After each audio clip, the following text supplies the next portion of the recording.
Dan sekarang ada orang ceramah mencaci maki, menyepelekan orang lain, merendahkan orang lain. Katanya agama itu yang membawa Habib, kiai itu hanya pendamping. Jadi bahasa pendamping, bawa pendamping, kiai Maksum juga, yang alim sekali itu. Kiai Maksum alim sekali orangnya, pendamping. Kiai Kisah Mahmud, pendamping. Yang Masjid, pendamping. Imam Syafi'i, Imam Bukhari.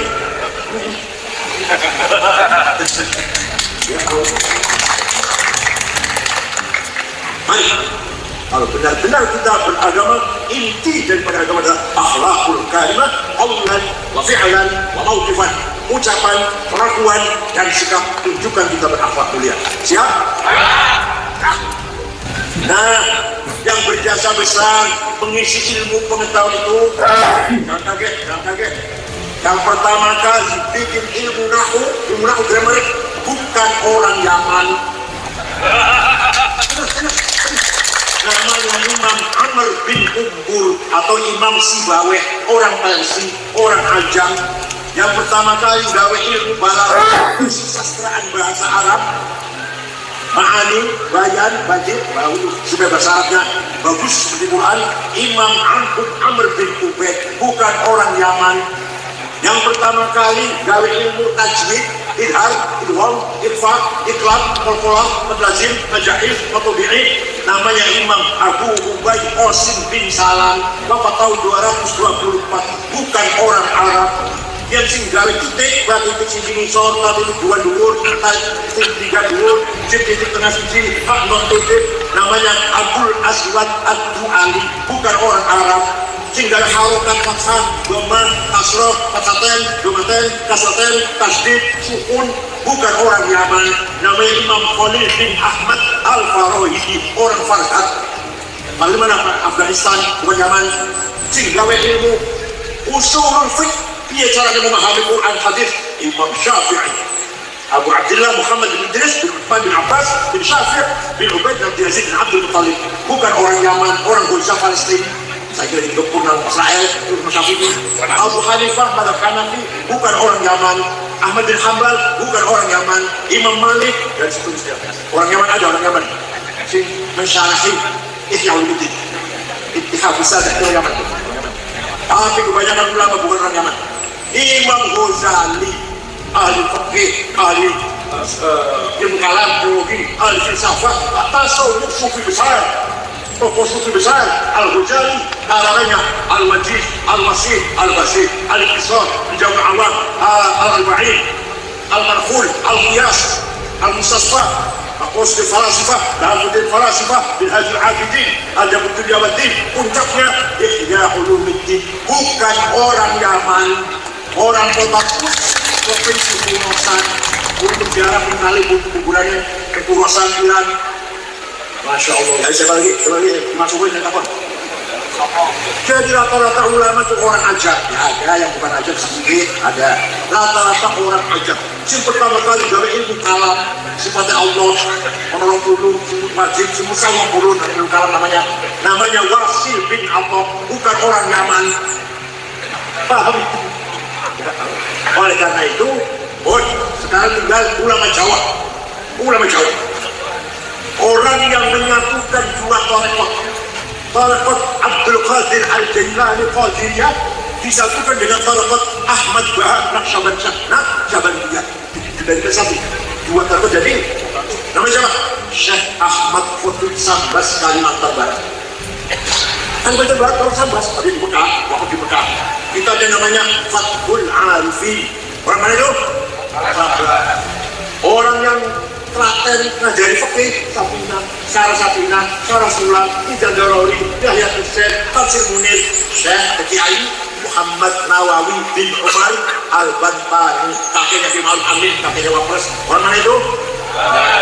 Ada Syekh Mahfud Termas, Pacitan, ke Mekah, pulang, ngarang kitab namanya Manhaj Dawin Nazar, ilmu mustalah hadis sampai saiki, sampai sekarang kitabnya dipakai di Al-Azhar Mesir, menjadi kitab pokok di Al-Azhar Mesir. Bukan orang Yaman. Orang mana?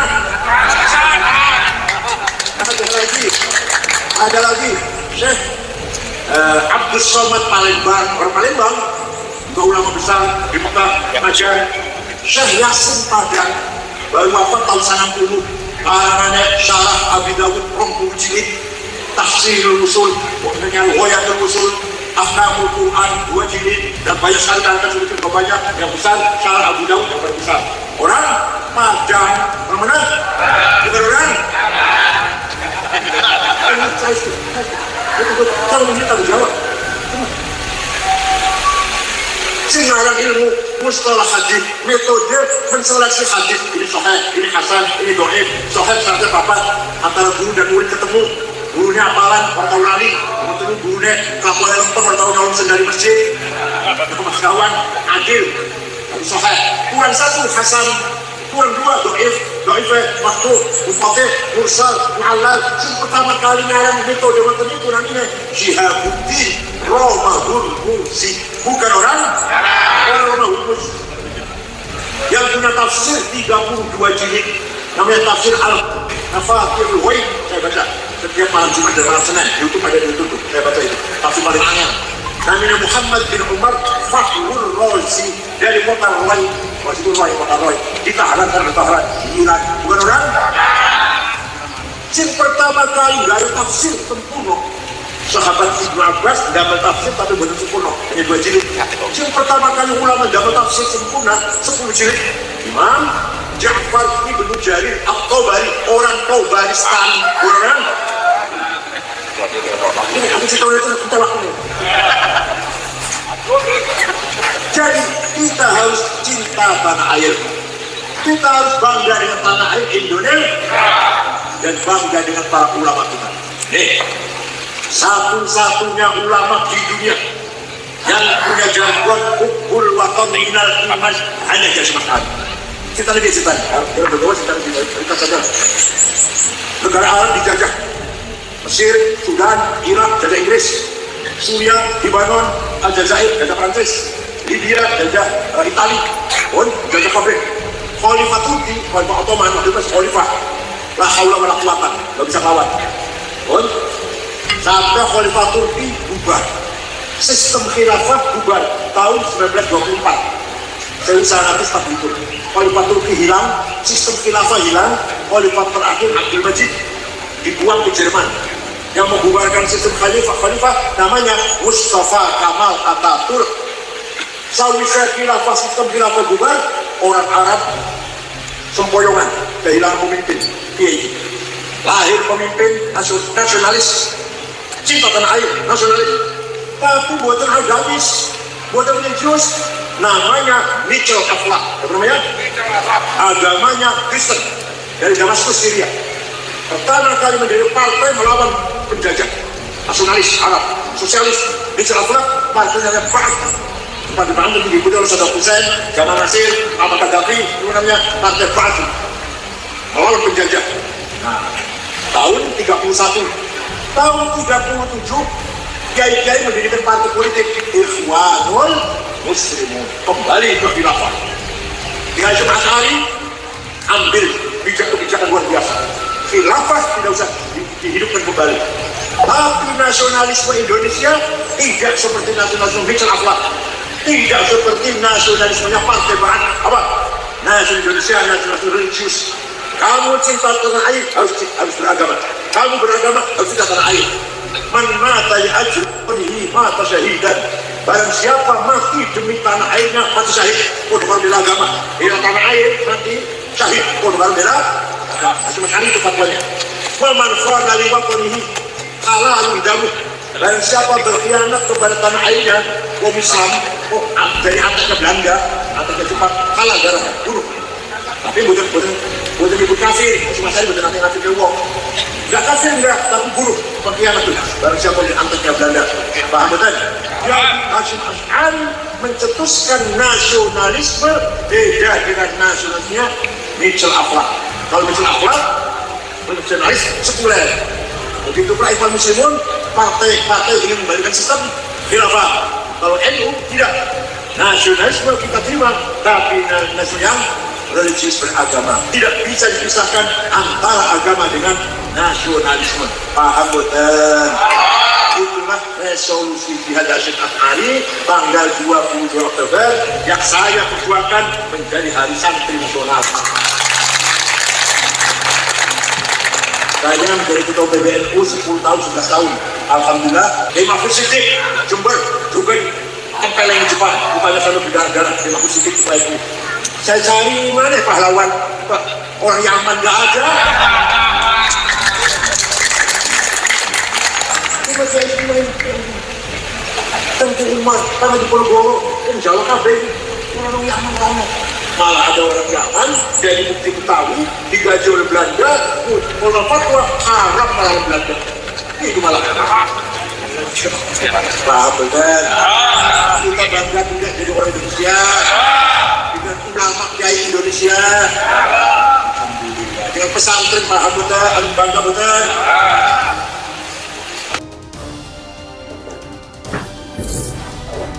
Assalamualaikum warahmatullahi wabarakatuh. Saudaraku yang saya cintai, saya banggakan, itu tadi belak-belakan Kiai Said Akil Siraj ketika memberikan ceramah pada acara pengukuhan pelantikan pimpinan daerah Perjuangan Waris Songo Indonesia Laskar Sabilillah Kabupaten Ngawi, Jawa Timur semalam atau kemarin malam.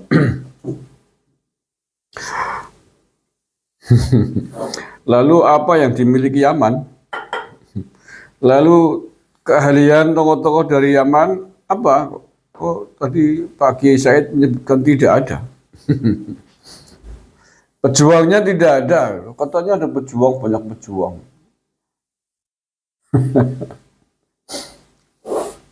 Yang ada di Indonesia ya, orang-orang keturunan dari Yaman ini, ahli-ahli dari keturunan Yaman ini yang populer ada nih, ahli dongeng, ahli cerita kurafat, katanya Mbah Buyutnya bisa mi'raj 70 kali dalam sehari. Ahli nahwu, Kanjeng Nabi katanya belajar nahwu sama leluhur Bangalawi, Mbajuk. Ya, sopan Kanjeng Nabi belajar nahwu. Iya, walaupun dalam mimpi kan Mbajuk namanya. Rasulullah kemetulanan. Ahli pemalsu makam. Ada Mbah Kiai. Ahli pemalsu silsilah, pemalsu sejarah, pemutus silsilah. Bahkan silsilah orang genah disambung-sambung dari Kanjeng Nabi. Keturunan Yahudi Yaman. Orang Minang kene tok keturunan Yahudi dolanan silsilah, klaim-klaim nyangkok sejarah, memalsu makam, jualan kurafat. Di Israel juga begitu, bikin makam-makam palsu, ada ribuan makam palsu. Lama-lama klaim bahwa tanah ini tanah leluhurnya orang-orang Yahudi. Yahudi Yaman di Israel ada banyak. Tahun 48 pasca tragedi Holocaust ya, pembantaian orang-orang Yahudi yang dilakukan oleh Hitler ya, Nazi Jerman, itu ada sekitar 50.000 orang-orang Yahudi dari Yaman yang dikirim ke Israel oleh Inggris. Yahudi dari Yaman banyak bertebaran kemana-mana, termasuk ke Indonesia.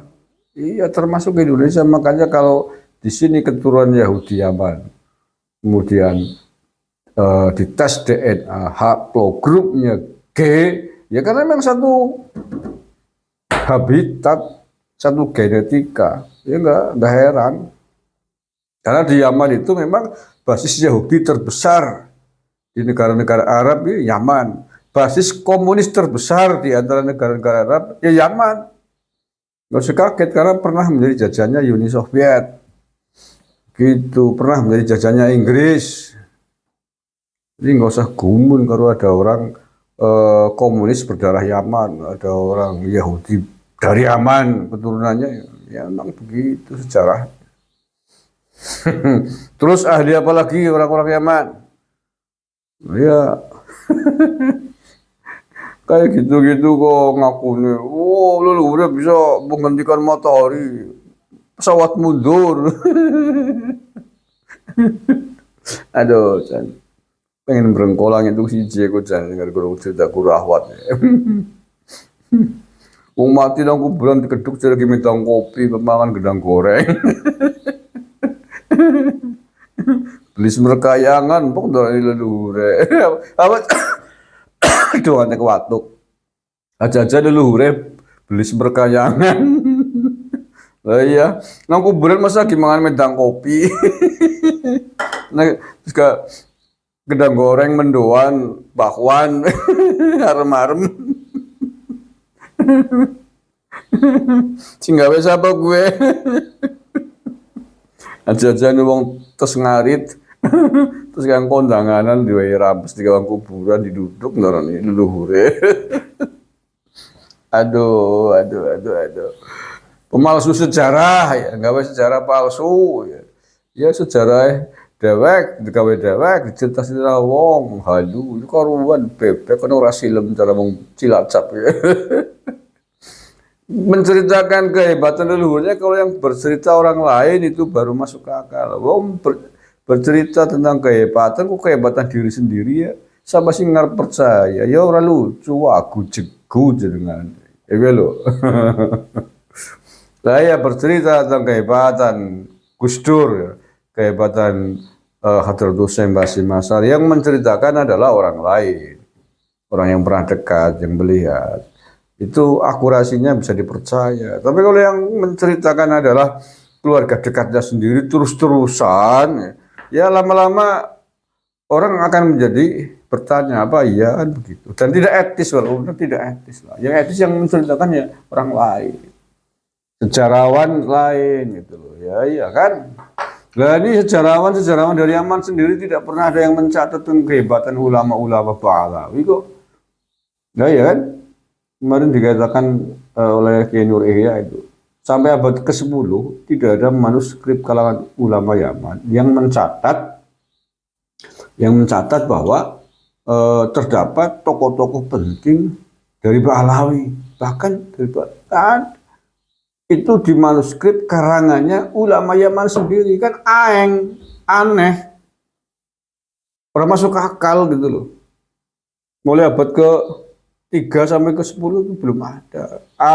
Setelah atau kalaupun ada itu pas ke abad ke-10 yang bikin adalah min Pahlawi. Ya ini kan meragukan. Yang membuat harusnya ulama yang lain gitu dong. Ya kita bicarakan kan abad 10 ke sana. Karena mengklaim nenek moyangnya adalah hidup pada sekitar abad ke-4 yang namanya Imam Ubaidillah itu. Terus. Ternyata hanya ada di kitabnya sendiri, berarti gawe dewek, diceritakan dewek. Pada penyong gawe sejarah kunyung keturunan Nabi Sulaiman misalnya. Tek gawe dewek dengan gawe silsilah untuk apa Nabi Sulaiman. Lah sementara para sejarawan yang lain, tokoh-tokoh lain nggak ada satupun yang mencatat leluhur saya ceritakan itu loh. Yang percaya ring siapa aja? Yang percaya kepada sejarawan lain yang memang kredibel, yang bisa dibandingkan dengan sejarah-sejarah lain yang sama-sama menyebutkan hal yang sama. Loh saya sendirian kok mau bertahan? Itu guyu cocok, guyu ayam, guyu pitik jare. Oke ya, itu aja saya kira ini penting. Tadi sudah terang-terangan ya, Romo Kiai Said Akil Sirot. Ya, bahkan yang pahlawan di Indonesia saja nggak ada. Ini terkait dengan siapa kemarin sebenarnya Kiai dari Tebuireng, pengajar Tebuireng itu yang mengatakan bahwa katanya Mbah Hasyim As'ari di sana diperintah oleh ulama-ulama dari Yaman gitu loh. Katanya pejuang-pejuang gitu. Pejuang yang dari mana? Pejuang mana? Di Indonesia nggak ada pejuang dari Yaman. Katanya kok disuruh oleh pejuang ulama-ulama Yaman untuk bikin NU. Loh, Mbak Hasyim As'ari di sana tahun berapa? Mbak Hasyim As'ari kan terakhir di Yaman tuh sekitar tahun 1899 kalau nggak salah.